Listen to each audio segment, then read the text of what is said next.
Reunions are often unpredictable. Many wonder, will there still be a connection?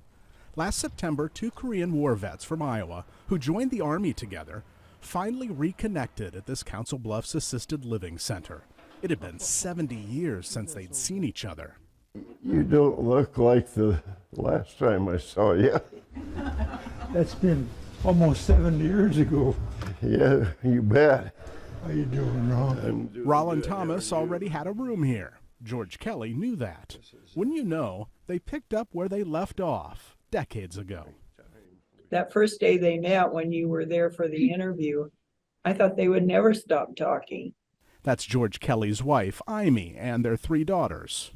What a coincidence that this would ever happen. Lori is Roland Thomas's daughter. She's here with her husband and son.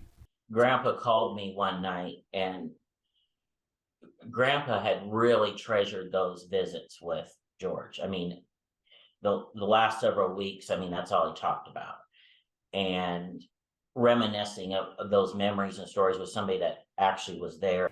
After several months of catching up daily, They would sit and talk for 3 or 4 hours. George Kelly's health began to deteriorate rapidly. The 90-year-old had to move where he could get more specialized care. That was devastating to him. I mean, he was lost before it even happened, that they were going to be separated again. Roland Thomas, who's 89 and still wishes he was back on the farm, had a special request for his grandson. He said, well, George is going downhill pretty quick, and you know, you going to take me to his funeral? You going to be my ride? And I said, well, we'll cross that bridge when we get there. But he was adamant that he was going to be there when George passed away. That never happened. On February 1st, it was Roland Thomas who died. We were all shocked by that. Services were held at WOWT's funeral home in the small community of Woodbine, Iowa. 12 days later, George Kelly died.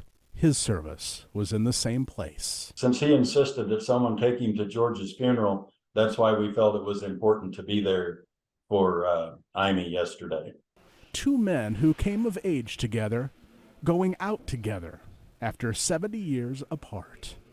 On your side in Council Bluffs, Brian Mastry, 6 News.